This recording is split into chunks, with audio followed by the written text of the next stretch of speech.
Hello and welcome to Ottawa Experts. I'm your host, Barbara Balfour. Did you know that the average person spends 1 hour and 40 minutes a day on social media? There's almost 7 million bloggers in the world today and another 12 million that blog using various social media platforms. Whether you're looking to amp up your Instagram profile, get more followers on Twitter, or maybe hire an influencer to take your product to new heights, this is the show for you. Tonight, we're going to learn how to master the art of social media.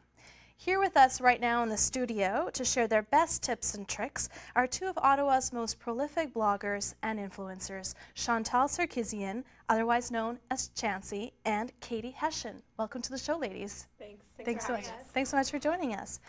Later tonight, we'll also be hearing from fashion blogger Chica Chica and social media guru Erica Eiffel, who owns social media agency Not In My Color. So make sure that you stick around for that.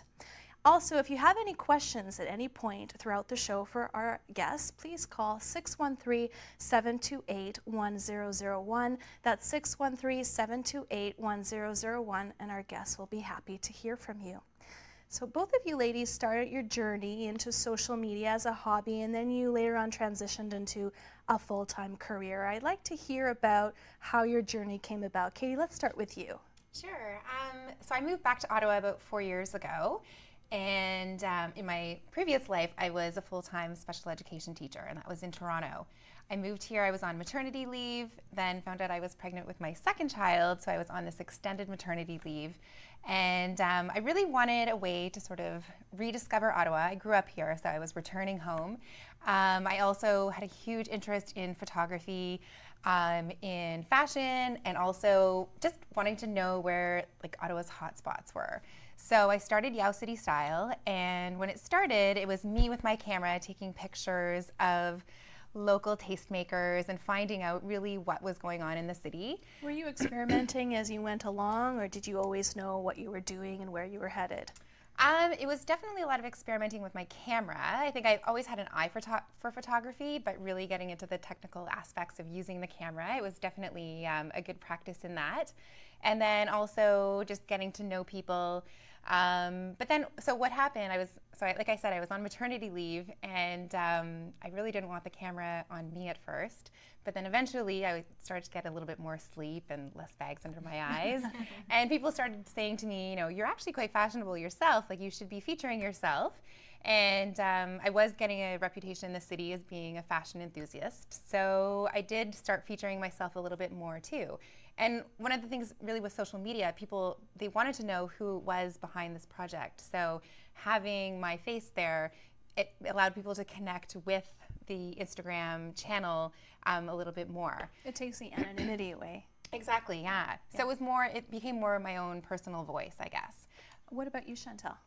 So I'm in marketing communications, so it was sort of a natural. I've always been obsessed with social media. Anytime any new channel started, I always first went to open my account, and it was sort of an early adopter of technology. Yeah, I think absolutely. Yeah. Definitely for social media as far as technology goes. But so yeah, I started blogging and playing with Blogger, which was one of the first platforms. June 2010 was my first blog post, and it was sort of a creative journal. And looking back, it has a lot of recurring themes. I used to blog a lot about fashion, but didn't ever think that one day that I would have a fashion blog. And it just, one blog led to another. I did a mommy blog when I was on mat leave, and I just like to write and share stories in my voice. And so so it kind of evolves with me. And then, I used to do makeup. I had a makeup blog, and this is the first time where I have a consolidated blog, mostly on fashion, but I do beauty, I do Ottawa lifestyle. I also like photography, and so it's what I do now is an opportunity to do everything that I love, all my passions, and for the first time it makes sense to put them all together. And what were you hoping to achieve when you first started out blogging?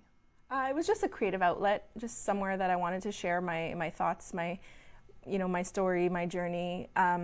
I'm from Toronto, and I moved here for school, and I stayed here, and I just felt like starting a blog was a way to discover the city. So it's a little bit of what Katie did, but a little bit reversed at the same time. So I used to do, I was the first one to populate all the Urban Spoon, like all the restaurant reviews, and I still do it like on Yelp and all that. So I always had that kind of content creation in me. You had the urge to inform too, I guess. Yeah, exactly. And to share my opinion or my perspective on something, and also to encourage other people to join me on that adventure.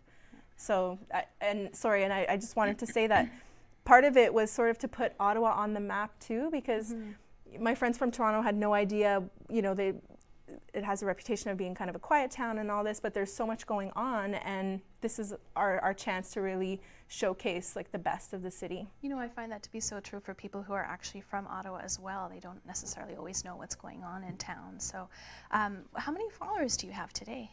On Instagram, I'm almost gonna break 9,000, so I'm almost there.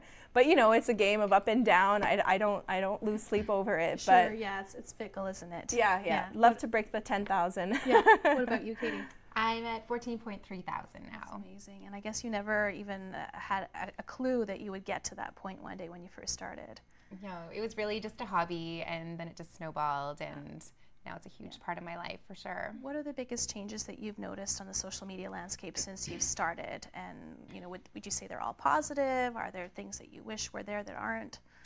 I think it's becoming, we know that it's not going anywhere now. I think at first, I think it was butting heads a little bit with traditional journalism. Especially if you think of fashion bloggers, they started to take front row seats at Paris Fashion Week, New York Fashion Week, and I think, the real fashion journalists weren't too happy about that. But yeah, now the voice of a blogger or an Instagrammer, it's more immediate. They've got all these followers. And then what I've noticed, I have friends who are editors for traditional media, and they're actually realizing they need to keep up with the times and are putting a lot of effort into their own social media channels. In fact, I read that blogs are the 5th most trusted source of online accurate information, which is crazy. I myself am a sort of a traditional print journalist, and I remember a time where you actually had to physically leave your computer and go to the library to go to the 2 computers that had the internet on them. And there was a lot of there was a lot of pushback against what we would call today as the citizen journalist, against the blogger. But now people are increasingly turning to blogs, to Instagram, to find out where to go for dinner, to decide where to give their business, what to spend their money on. So it's really incredible. I think a lot of it boils down to building trust with the blogger, and so it's a person that you follow, and you follow their journey. Sometimes you connect with them, and then sometimes they'll present something new, and you're like, well, I like everything else they do, so I think I'd like this as well. So you're sort of matching tastes together, and by sort of appreciating the whole life of the blogger, you'll be kind of open to trying other things. And then I think that's why the whole advertising piece works so well, because the person will, like the blogger or the influencer, will naturally infiltrate all this stuff into their life, and their followers will be like, yeah, I could use that, or I can see myself wearing that, or that sort of thing. So you're inspiring your followers and bringing them along this journey, because you're growing and then their interests are growing. So it's kind of like a story at the same time. So what are some ways that you can build that trust and to sort of build that aura of authenticity around you? How do you get from Joe Schmo who posts a few things on a blog and nobody cares to, I'm Chantal Sarkisian and I have 9,000 people who care what I think and are checking out my Instagram posts every day? Well, I do blog. I'm like an open book, so my followers pretty much know everything about me, and that's just my style. That's how I am. That's the person that I am. I'm very authentic, and it's the same person that you get in real life is going to be the same person on social. And we were talking about this earlier, is I have endometriosis, and I actually blog about that. And when I do, I find like I'll get a few people commenting saying, thank you for sharing your story, I have it as well. And it's amazing how people open up to you, and that's the connection. That's being vulnerable will help you connect and just be sort of like a real person to your followers. Was it scary the first time you sat down and decided, I'm going to write a blog post about my medical condition, I'm going to share it with strangers on the internet? Not so much the endometriosis piece, but more the fact that I was dealing with like infertility and that sort of thing. So that's like a very vulnerable. Loaded. Yeah. So the endometriosis piece is, I had my surgery and I can help people sort of navigate the healthcare system and tell them what to do and that kind of thing. But the infertility part is like, that's where it hits home. So that's a little bit harder to talk about, but I talk about it, so it's too late to go back now. Yeah. So be really open and honest about your experiences. And what has been your experience, Katie? Like, what do you think has been the most successful for you in engaging your audience? So I guess with almost all social media, whether you're a professional influencer or just a regular person, it is sort of looked at as the highlight reel of your life. So I would agree that, obviously it's nice when I'm really dolled up and taking a photo, but then on my Instagram stories, I'll hop on with no makeup, and I would say a good 75% of my life I'm living in yoga wear and not really that dressed up, and I'm okay to show that as well. So I think just showing, the good, the bad, and the ugly, even though it's not just a fantasy then that you're giving to your viewers. Yeah, and I think people really do appreciate it when you share those more personal parts of your life. I think Chantal shares a little bit more than I do, but again, for me, I've seen that journey where I went from not really being a face of my channel to becoming more and more of it. So as time goes on, I am sharing a little bit more, and I do notice that I have a lot more engagement with my followers. Do you ladies feel like you've made it in the world of being an influencer and blogging? I've made myself really happy, and I'm happy with where I am. I think there's a lot of influencers out there who have, millions of followers, and that's huge. And I don't really have a goal to get there. I think both Chantal and I have quite an Ottawa focus, so maybe on an Ottawa scale, we know that we have a really nice size audience here. Yeah. But I would say, like, for myself, it's not so much that I've made it as far as present day. So today I am better than the person that I was yesterday, that sort of thing. And I do like set myself some goals, and my next sort of bigger goal is like I'd love to hit the 10,000 mark on Instagram, or carve out more time to actually to add content on my blog that's personal. Like, I love personal blogging, but lately I've just been getting caught up with a lot more sponsored posts, which I'm like blessed that I could get the opportunity to do that, but then you kind of lose the chance to just create your own content. And that's personally something that I'd like to do more of, is carve out more time to do the things that I want to do, and sprinkle that amongst all the other sponsored stuff. That trade-off is so true for everything we do in life. Yeah. We're just about to go to break, but when we come back, I want to see some of the Instagram posts that both of you ladies have enjoyed the most success with, as well as hear some of your tips and tricks and techniques, some tools that you would recommend for people just starting out, and any other thoughts in the world of being an influencer. So we'll be right back. Don't go away. We'll be right back after the break.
Hi, welcome back to Ottawa Experts. I'm your host, Barbara Balfour, and we're in the studio tonight talking about how to master the art of social media with bloggers and influencers Katie Hession and Chantal Sarkeesian. Thanks so much for joining us, ladies.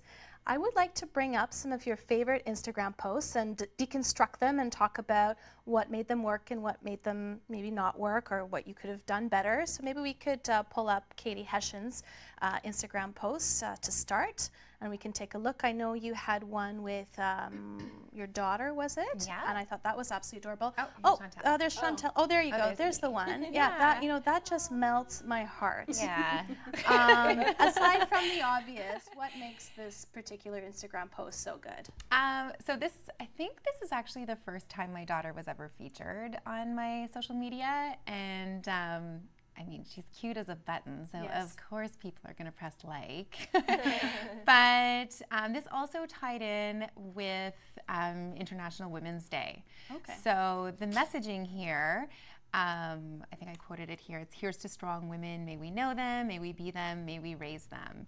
And yeah, I mean, I'm a mom, and I think, like I said, a lot of people didn't know much about me when I first started, and I kind of surprised everyone that I was a mom. Oh, that was your first time. Okay. I don't know. I think maybe I had mentioned that I was a mom before that post, but it's not real until you see a visual, right? Yeah. So I think the fact that Maeve is adorable wearing glasses, and then also it tied into a current event of international. There's a news hook. Yeah, and I probably would have used some hashtags that were really popular on that day, and so it was just made for a really popular post. That's cute. Let's see what else you've got. You sent us a couple other images as well. Here's a Halloween house in the Glebe, and I live in the Glebe, so I've actually walked by that house on more than one Halloween. Super cool. What made this one work? So this one actually kind of surprised me, and that's the thing. Like, I usually put a lot of thought into my posts, but I was driving down 4th Avenue, saw this house, and was like, holy moly. I took a photo just with my iPhone, and I posted it. And really, it's so outrageous. Yeah. And I have a lot of Ottawa followers, so obviously I think like a lot of people are like, "Whoa, that's in Ottawa, I've got to check that out." And that's one of the things I really love to do, is find those hidden gems in our city and post about it. So if I am that first person to post about a cool restaurant or, a fun event coming up, then I find it gets a lot of engagement. Yeah, exactly. And I think there was a third one that you sent us as well. Yeah. And to me, this is, it's just like a coffee shop, Arlington 5. Mm-hmm. What made you decide to post this one?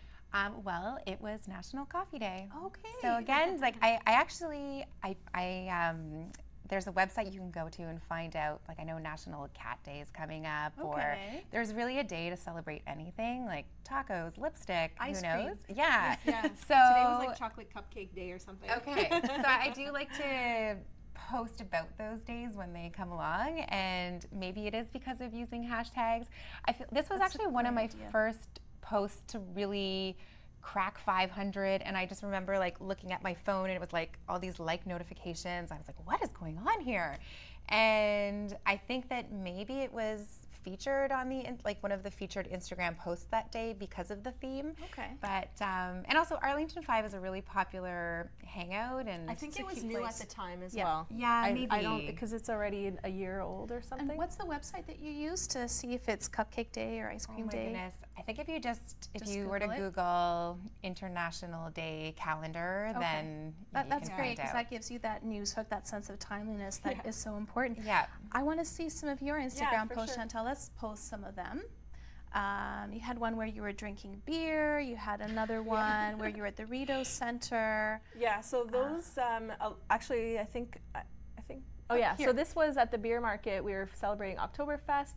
This was actually a sponsored post, and if we're talking about social media strategy, so we have to claim ad.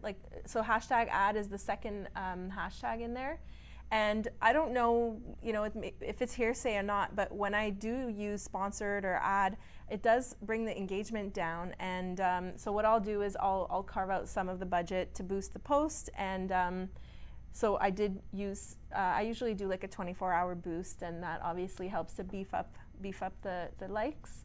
But Katie and I have both been doing it, and we hire our photographer to come out and take our photos, like when we do different events and that sort of thing, just to get the really high quality image, because that's what people like. And then of course I always do like the fashion twist, and I try to get dolled up. I know Yeah. that's what people like to see, so I weave that into the story. It's a nice part of the package. Yeah, exactly. Yeah, and you had a couple other posts on there that I Yeah. wanted to check out. There was one, the Reader Yeah, so Center. that I mean, my was eye immediately goes to your the pink boots. They're Yeah. amazing. The top from Yeah. Vincent's local shop on Preston. Yeah, I know that one. Yeah, they're awesome. And yeah, the boots. So I got a lot of, so the post was about Reader Center and their event for university students, but I think more people commented on my boots and my top. Yeah. So again, it's like weaving the fashion with the work that I'm doing, just to create more interest. Got a thread that goes into the narrative. Yeah. We actually have a question from one of our viewers on Facebook. Bob wanted to know, he has a real hard time managing multiple social platforms and was wondering if there's a tool that's available that can kind of condense everything or just help stay on top of everything. Yeah, actually there's the tool Hootsuite, which I don't use it myself, but it does help kind of consolidate all your channels. So if you have Twitter and Facebook, and you can have multiple Twitter accounts, multiple Facebook, the free version of Hootsuite is limited to I think maybe 3 or 4 accounts. And basically you can use it to monitor, you can schedule your posts, you can do any engagement on it. You can sort of monitor hashtags or words or that sort of thing. So it's kind of like your media monitoring. You might know about media monitoring, but it's kind of like that one-stop shop. There's if this then that. So IFTTT. If this then that. Yeah. So you can program it. So if, let's say I were to, Instagram is my main channel, but I also will post the same content to Facebook and also to Twitter. So I can actually set it up through IFTTT that whatever posts on Instagram, it will automatically post to those other 2 channels for me. That's amazing. Yeah, and there's all kinds of like automatic sharing sort of tools. So you can program all kinds of things. I've heard you ladies also talk about how much you like, is it Social Blue Book? So so often people will ask us, how do we know how much we're worth? And so for anybody who maybe is wondering that, Social Blue Book is sort of the only place that we've discovered you can go, you can plug in your channel, and they'll give you an estimate about how much a tweet is worth on your account or an Instagram post. I wouldn't say it's anything we really use that often, but I think when it's a new world, influencer marketing, and there's a lot of questions. And it was the first place that I went to, and I was like, oh, okay, so somebody's giving me a ballpark figure here. And so if you're starting out, that's a good place. Yeah, it helps to sort of validate like what you're charging for the work that you do. And yeah, like if you feel that you deserve more, or so Katie and I are in a way micro-influencers because people know us in the city, and to some degree that's actually more valuable, and you could charge a premium because you know that your audience is really targeted, and we can sort of guarantee that people will see this content. So it's a little bit of a balancing act, because you also have to work within the budget if you want to of the client and that sort of thing. But this is a great website to sort of like, it gives you that sort of baseline level, and then you can work with it from there. I love that, and that's a great segue to my next question, where if I'm an entrepreneur or I'm a business and I want to hire an influencer, what can the influencer do for me, and how do I choose the right one? So the way I always tell, so people don't know what influencer marketing is. That's like the industry term, but basically think of it as it's part of your advertising budget, your promotion budget. So set aside some dollars to work with an influencer who can like live and breathe your product or your service and help you promote your next event, that sort of thing. So it's definitely a promotional channel, and I always suggest just it's part of your marketing budget. So it's not, I know we get reached out a lot about, oh, can you do this for free and this, and not realizing exposure. Yeah. Read the article on my blog about exposure. But it's your marketing budget, and we're just another channel. So you could pay a magazine, you could put a flat ad on a magazine, or you can pay an influencer to do a little video or to talk about your stuff, or create content which you can share. Yeah. So it's a little bit more dynamic, and I think that's why people are so much more into it than a flat ad in a magazine, really. And there's so many influencers out there to choose from. How would I choose the right one? Well, I guess you need to sort of decide what your target audience is. And right now, so speaking just from Instagram, if you are a business profile on Instagram, you have access to all the analytics of the demographics of your following. So I know I have 70% women. I know that almost 85% live in the Ottawa, Gatineau, Chelsea region. I know that they're mostly millennial age, and I have all that information. And I'm actually, I share that. I have a media kit, and all of those stats are on there. Chantal has the same. And especially because we like to work with local businesses, it's important that they know, we could have, there could be an influencer in town who has thousands of followers, but really how many of them live in our city where your business is? And how many of them are real? Well, that too. So That's another issue. yeah, and so there are, thank goodness, there is some more transparency happening in the whole world of influencer marketing, and a really great tool for businesses is socialblade.com, and you can plug in an Instagram account, a YouTube channel, anything where there's followers, and it will show you their behavior of followers over, like for me, it goes right back to when I started. And it's a nice graph, and if you see ever that there's a big spike, then you would maybe think that somebody bought followers, because to have a huge spike like that, like I've heard that even if Kanye West regrammed your photo, that you're not going to get a giant spike of thousands of followers. So you want to look at that graph and see that it's a nice steady bunny hill. Good point. Yeah, and then also it gives you the behavior for maybe the past 10 days, and it will show you how they follow or get unfollowed or unfollow other people, because there is a technique of growing your audience by following and unfollowing, which it works to build up numbers, but it questions sort of what the real the value of those followers. Yes, because at the end of the day, you're better off having 10, let's say, clients who purchase versus 100,000 with looking. nothing. Yeah. Because it's not even like a targeted audience. So it's the same classic formula as any like marketing or promotional strategy, is have a target audience, and you're better off speaking to the right group that are actually going to buy in or be influenced versus just speaking to the masses and having no impact at the end of the day. I love it. Ladies, unfortunately, I'm sad to say we're almost at the end of our segment. Did you have any final thoughts that you'd like to share with our audience? It's never too late to start. And follow us. Wonderful. Thank you so much, ladies. It's been a real pleasure. Thank you. After the break, we'll be right back with blogger Chica Chica and social media guru Erica Eiffel. See you in a minute.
Welcome back to Ottawa Experts. I'm your host, Barbara Balfour. Does social media give you a headache? Well, we have two guests in the studio with us tonight who are going to change all that for you. They'll teach you how to harness social media to be the most effective tool that you've ever used for communication. First up, we have fashion blogger Shika President, otherwise known as Shika Chica. Thank you so much for joining us, Shika. My pleasure. And then we have the owner of social media agency Not My Color, Erica Eiffel. Thank you so much for joining us. Hello. Hi. So I'd like to hear about how you got started. Let's start with you, Shika. How did you get started on this journey of social media? Yeah, for sure. It was almost like a hidden talent that I just didn't really engage in, essentially. So a year and a half ago, I was marketing manager for NGOs. And what happened is I got sick and took a little bit of a bed rest, came back and started working for my dad's company again. Where I did management there and just overseeing it. And I just felt like there was not really a creative outlet. So I decided, it was like 3 o'clock in the morning on an April Sunday, and I was like, I should start blogging and have kind of write, because I love to write. Like, I write for myself, but I wasn't able to, have that platform where I could express it to others and connect with people. So I bought a domain, and I'm doing it now. So I focus specifically on fashion and travel, and I also do a lot of reflection pieces as well to connect with my audience, just to let them know that they have someone else who probably didn't think that they could do it, and then today I am. So you persevered, and now you're here. Yeah. Love it. And Erica, you started your blog almost a decade ago when we barely even had smartphones. So yeah, when TypePad was still around. That's crazy. Was MySpace still around? My goodness. I think it was just ending. Yeah, that's probably a good thing. Yeah. It can be buried with everything else. So how did you get into this field? I started off, I also do makeup, so I started off writing about makeup for women of color defined in Canada, because it was difficult 10 years ago. And then then people started asking me questions. So I was kind of like, well, I should just write about makeup. And then makeup turned into, I started writing more serious pieces, more takes on current events, which is a switch. But what I found was that there were a lot of, I would say, women who were women's rights advocates who were following my makeup blog. So I thought, wow, this is a great segue into writing something more serious and more in depth. So I did that, and then about a while ago, so over a year ago, maybe 2, a friend of mine came to me and she's like, can you do social media for me? I'll pay you. And I was like, oh. She's like, you're really good at it. You seem to be able to get engagement and stuff. I'm like, all right. So I did, and then. Did you know that about yourself at the time? When someone else identified you as being good at it, did you already know that? I wasn't surprised, because I spent a lot of time on social. I've spent too much time on social media. You're definitely one of those people who spends an hour and 40 minutes a day. Oh, is that? More like 5 hours? Maybe a bit more. Twitter's a beast. Yeah. But I found what I loved about it is the engagement, is that you could talk to somebody about some random topic that, like, I love old movies and I'm a big Joan Crawford fan, and I could talk to somebody across, like, halfway across the world at like 2 in the morning, be like, didn't you love Rain? Didn't she try, you know what I mean? Yeah. Like that kind of thing. That's what's so exciting, is that now we can arrange ourselves around similarities of taste and likes and so on and so forth. And I really do think that that's what the social media giants are always trying to encourage, because that means you'll spend more time on their site. Yeah, absolutely. Shika, what has been your experience with your Instagram posts and your blog? What has worked for you and what hasn't along the way? Yeah, so the first month was really just trial and error, because I literally would go to chapters, spend hours reading about photography and fashion. I didn't really have someone to kind of pull and mentor me initially. So what I did was I just started posting. The first time I started, I actually reached out to a local photographer here in Ottawa who just started. His name's Pedro. And we started taking pictures. He taught me about the camera, taught me about different apps, about just, editing and whatnot. And then as I went through, I started to figure out my theme, what I wanted to do. Did I want to focus on only fashion? Did I want to focus on inspiration and inspiring people? Or did I want to do a mixture? So as I did that, I kind of got to where I am right now, where I can get that theme, but also have the authenticity as well, and which is really important. And I think that's one of the biggest things is I've noticed what has allowed me to grow is the authenticity, just because people want to relate to you. And a perfect example is sometimes when you wake up in the morning and it's a Thursday and you just want the weekend to go. I want people to see my post and kind of like connect and be like, oh yeah, the weekend's coming, or I'm feeling tired, or if I'm doing a story and I'm like, I'm feeling really sick, but going to the gym, have that little motivation to get them through the weekend. So initially that's what I hope to do, and it works really well as well. As far as what I guess doesn't work, I can't really say it's the same for each person, because it depends on what your niche is, number one. Number two as well, it also depends on what your goal is. So my goal is to connect with people. So I want to have authenticity, connect, and also inspire them through fashion and travel.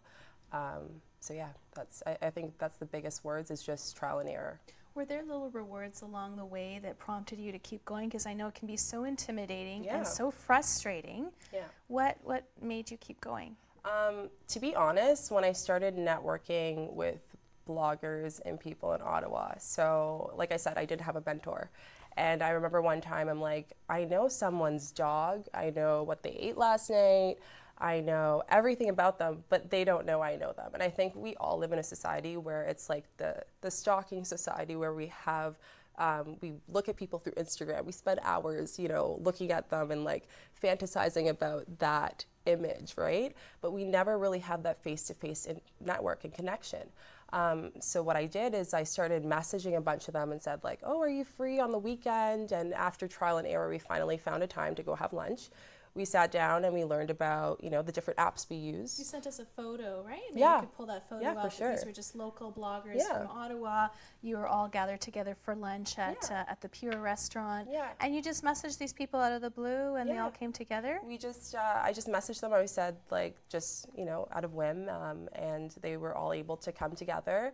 And at the end of it, they're like, we should do this more often, as if we waited so long. And I think that's one thing that I hope to do with my blog, specifically in Ottawa, is break that trend of just knowing someone and connecting or collaborating online, and add that face-to-face network and connection, because that's what's going to give it that extra, to your, that extra, I guess you can say,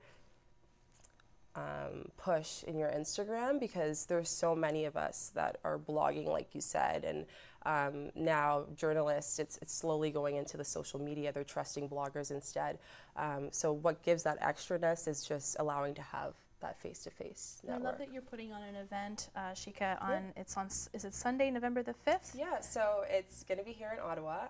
It's Sunday, November the 5th, and it's between 1 and 4. It's for bloggers, influencers, business owners, people who are maybe even wanting to do it like I was back then, and haven't really had that push or motivation to do it, or maybe they're scared to do it. So invite all of those people to come to the event. There will be refreshments as well.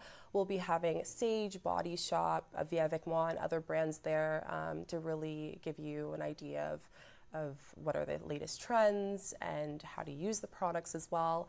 And there will be a little bit of surprises and giveaways too. Great. So How can people get tickets? Beg your pardon? How can people get tickets? They can go online. It's just on our Facebook group. So Vogue Darling, you could just look it up. And maybe we could pull up the image right now. There's an image that's sort of like a little invitation and a logo, and it basically says 1 till 4, Sunday, November 5th, and you can go to the Vogue Darling Facebook page. It's on Eventbrite. You could buy it there. And the biggest thing too is I really want to give back as well. So what we'll be doing is voting on a poll for a charity of our choice. And for every ticket that is being sold, $5 will go to that charity. So not only are you able to have fun, network, but you're also making a difference. So. And you're giving away 2 tickets for the show. What do people have to do to so all you have to do is follow Ottawa Experts as well as myself. And then just comment on the latest post on my Instagram, just saying that you watched the show, and I'll put a little draw and you can win 2 tickets to the event. Perfect. Yeah. I love it. When we come back from the break, Erica, I want to hear all about your podcasts and some of the tools that you've used and suggest using to your clients as well. So don't go away. We'll be right back with plenty more.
Welcome back to Ottawa Experts. I'm your host, Barbara Balfour, and we're talking about how to master the art of social media with bloggers and social media experts Shika President and Erica Eiffel.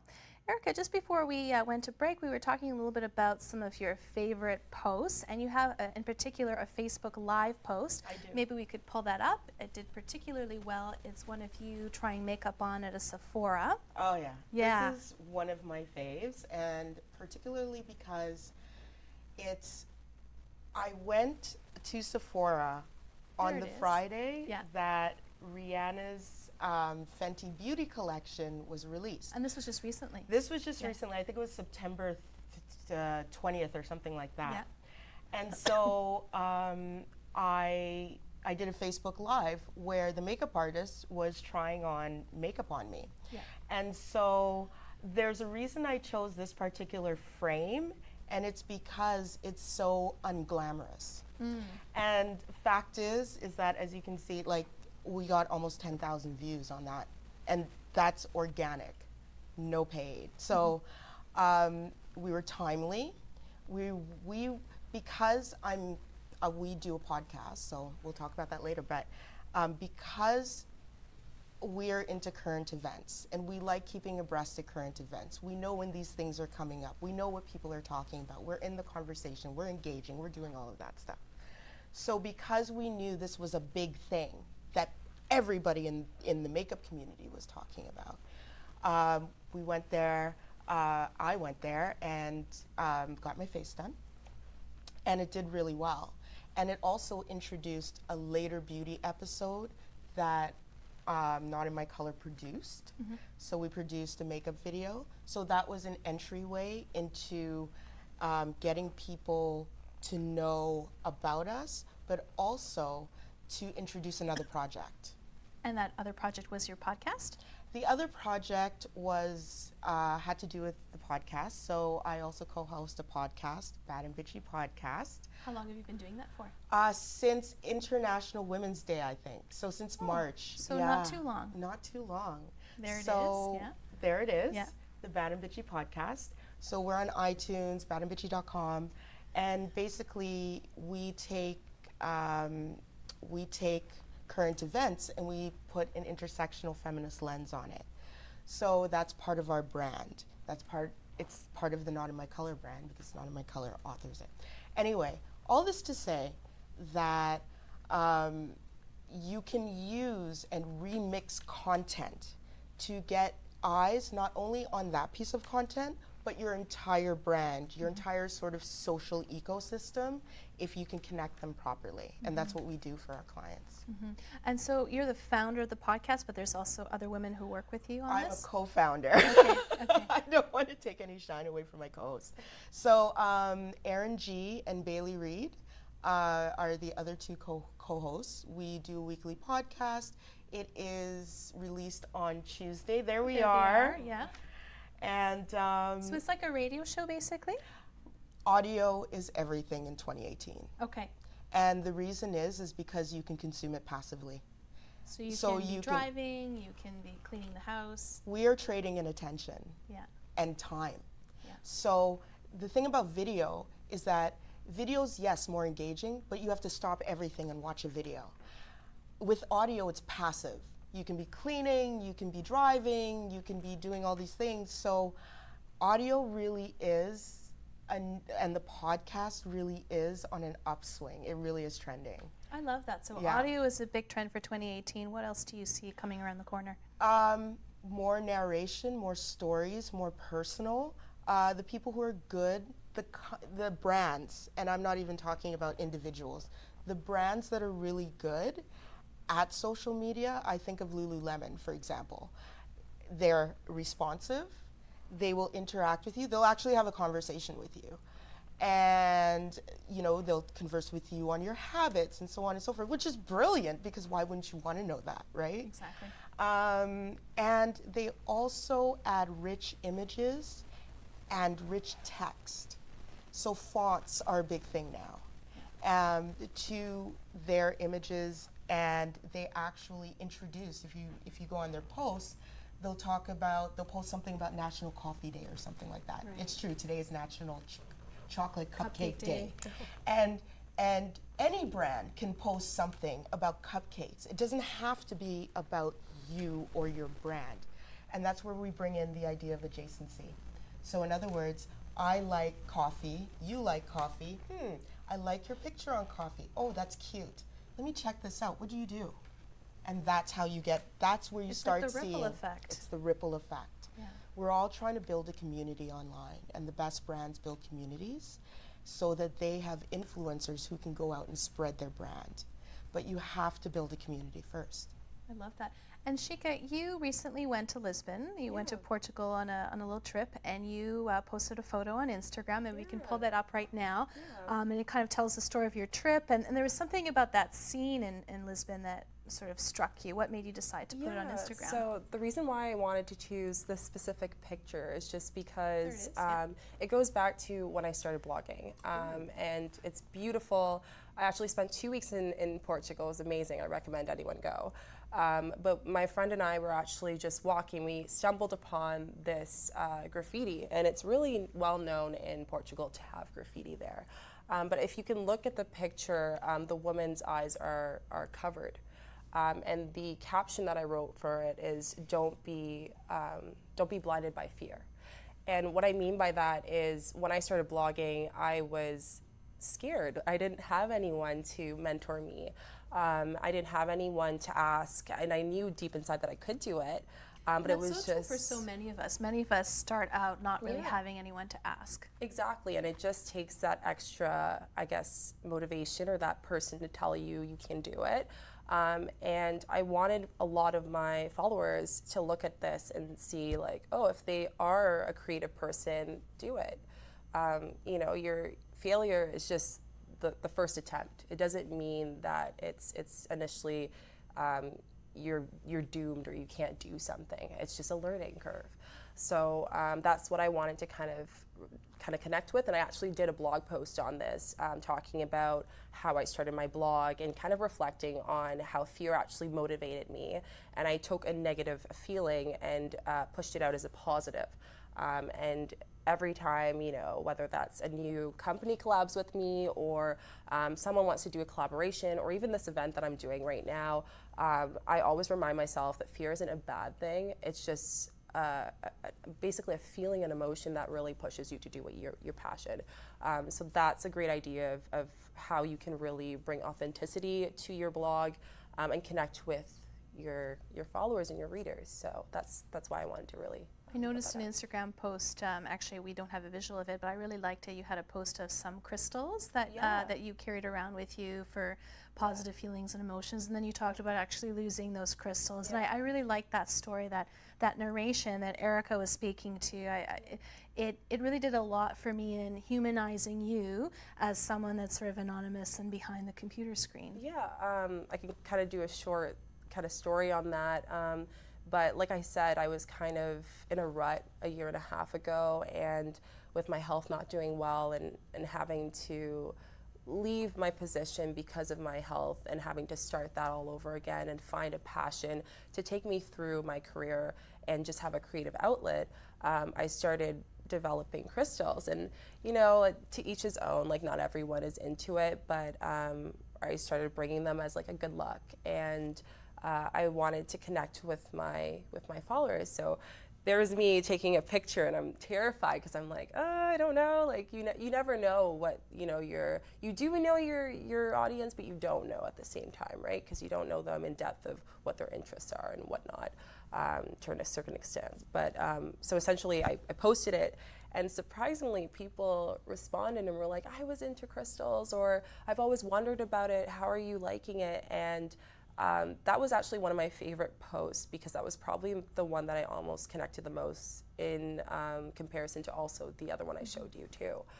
Just because I was, you know, authentic with them, and I told them a little story behind it, and they loved it. And you can never really go wrong with being yourself. So yeah, so true, so true. Erica, when you have clients come to you for a social media consultation, what are some key pieces of advice that you leave them with? Number one, like I said, your first job is to try and build a community around your brand.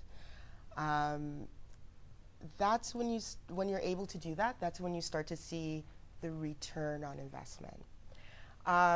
Also, a lot of times they'll leave, sometimes I think they leave more confused, because I talk a lot about like you were saying, authenticity. Yeah. It's very important to build your brand around your values and whatever brand values you may have and your mission. It's very important to know those things before work to determine before you go out into social media, or else you'll seem confused and then people won't trust you. Mm-hmm. You also want to establish yourself as an expert within your field. That can be done a myriad of ways, by blogging, for example. I'm coming to you for crystals, by the way, if I ever do crystals. Great, we'll go crystal shopping. There you go. But you this is an example of how you meet people and spread yourself as an expert in your field. Yeah. It's a stepping stone for forming relationships, not a substitute, right? That's right. Yeah. Before, marketing and advertising was very broadcasty. It was one way, and it doesn't happen anymore. Yeah. Marketers, advertisers, social media experts, we don't decide what good content is. Everybody else decides. Absolutely. The people who consume the content decide whether or not it's good. They decide whether or not you connect with them. They decide whether or not, they have a lot of power. And I think that the sooner that businesses understand that and understand the fact that social media is not a short-term thing, don't look at one post and think you've made it. It really is a breadth of work, and you have to develop an ecosystem to be able to not only perfect the operations, but the content management also, and then the engagement, and then the analytics. We only have a couple minutes before the end of our show, but you're giving something away today, Erica. Can you tell us about that? I am. I'm giving away a free social media audit. So I will go into your social media channels, and I'll look around, and I'll rummage around, and I'll give tips on how you can do better, what's wrong, what may be working, where you're going, that kind of thing, in a very kind of high level format. And when you book a consultation with Not In My Color, with one of us, you will be able to get that free social media. Very neat. So how can people do that? My website, notinmycolor.com, and Facebook too. So just mention they saw you on the show today? Just mention that you saw me on the show, like my page, and then connect with me. Message me, send an email, call me. I'm all over the place. We're all over the place. As we all should be. As we all should be. And Shika, just one more time, you've got a special event coming up on Sunday, the 5th of November. Maybe we can throw that graphic up on the screen one last time. Yeah, so you could either go to my website, it's chicachica.com, and it's right on there. Great. Or you could go on the events on Facebook and just put in Vogue Darling, and it'll pop up. You could buy tickets there as well. It's on Eventbrite, and yeah, it's a great event. $5 goes to charity for each ticket, like I said, and great giveaways and possibly surprise discounts to those who go. So yeah, sounds wonderful. It really ties into what we were talking about in terms of not just keeping it all on screen and behind the computer, but also real relationships.